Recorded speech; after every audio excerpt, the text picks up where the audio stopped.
सतगुरु कबीर साहिब, सतगुरु के समस्त श्रद्धालु भक्तगण, फुलकहा समाज के सभी वर्ग के लोग, माताओं एवं बहनों, नौजवानों साथियों, श्रोतागण, बहुत हर्ष की बात है कि आज आपके इस गांव में स्वर्गीय सिंहश्री मुखिया के सुपुत्रों के द्वारा सत्संग भजन का आयोजन किया गया है और हम लोग बाहर से आकर के यहाँ के समाज में सबका दर्शन कर रहे हैं, एक दूसरे का दर्शन कर रहे हैं और सत्संग के नाम पर आनंद का लाभ उठा रहे हैं।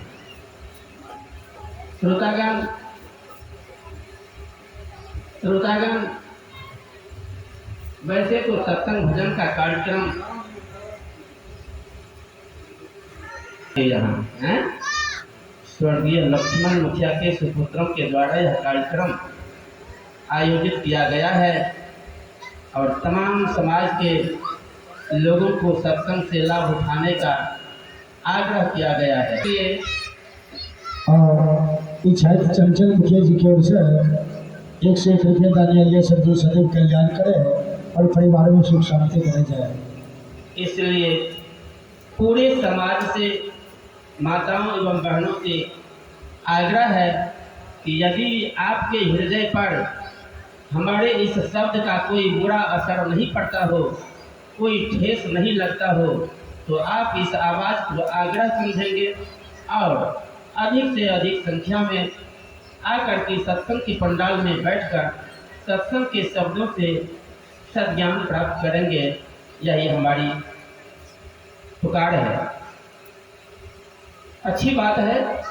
वैसे तो सत्संग का माहौल आजकल घड़े घर चल रहा है। सत्संग आज से लगभग 30-40 वर्ष पहले इतना कभी नहीं हो रहा था जितना आज हो रहा है। पहले तो कहीं कहीं नहीं, सब जगह खाली रहता था सत्संग, कहीं कहीं सत्संग का आयोजन होता था, चाहे कबीरपंथी सत्संग हो या रामानंद सत्संग हो। लेकिन आज के समय में सत्संग का होड़ मचा हुआ है।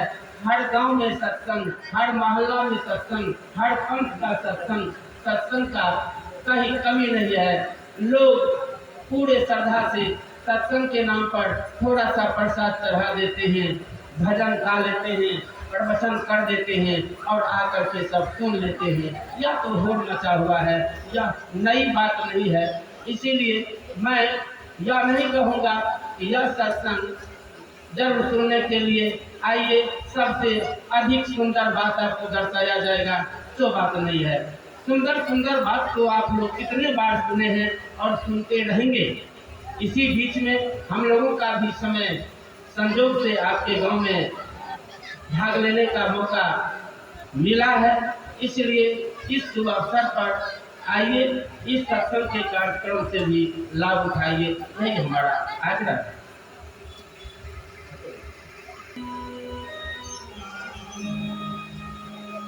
पंखा के साइज केवल सत्संग का यही माने, प्रसाद चढ़ा दीजिए, अगरबत्ती चढ़ा दीजिए, गा बजा लीजिए, प्रसाद लेकर चल दीजिए, हो गया सत्संग। ऐसी बात नहीं। क्यों नहीं है, जरा सा विचार करेंगे। यह सत्संग मंच पर अभी प्रसाद चढ़ा है, थोड़ा सा आप लोग विचार करेंगे। किसी सरपंच साहब के नाम पर नहीं चढ़ा है, कलेक्टर साहब के नाम पर नहीं चढ़ा है, मुख्यमंत्री प्रधानमंत्री के नाम पर नहीं चढ़ा है। अगर चढ़ा है सत्संग यहाँ नहीं और जगह सत्संग में अगर प्रसाद चढ़ा है और चढ़ता है तो क्यों? एक भगवान के नाम पर, केवल भगवान के नाम पर प्रसाद चढ़ते हैं। मुखिया सरपंच कलेक्टर कमिश्नर के नाम पर नहीं, प्रधानमंत्री मुख्यमंत्री के नाम पर नहीं, केवल भगवान के नाम पर। तो थोड़ा सा विचार करने की बात है। विचार अगर नहीं हुआ तो सत्संग में जीवन भर बैठ करके समय दीजिएगा, ताली बजाइएगा, मस्ती में झूम जाइएगा, फायदा कुछ नहीं मिलेगा। इसीलिए विचार किया जाना चाहिए। यहाँ पर गोल मटोल पढ़ाई नहीं है, जरा विचार कीजिएगा। यहाँ पर थोड़ा सा प्रसाद चढ़ा हुआ है, भगवान के नाम पर चढ़ा है। अगर हम नहीं चढ़ाएंगे तो भगवान भूखे रह जाएगा क्या? अन्न के लिए मरता है, जो हम चढ़ाएंगे तो उनका पेट भरेगा, नहीं तो नहीं भरेगा पेट नहीं। उनका दिया हुआ सामान तो दुनिया के लोग लेते हैं और खाते हैं, उनका क्या पेट भरेगा इससे? अगरबत्ती यहाँ पर चढ़ाए हैं, अगरबत्ती इस तरह से आरती घुमाए हैं, ऐसी तरह से लोग घुमाते हैं। थोड़ा सा विचार कीजिए, भगवान घूसखोर है।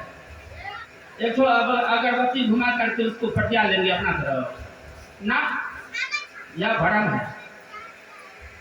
यह प्रसाद और अगरबत्ती चढ़ाने नाम पर अपना खुद चढ़ जाना।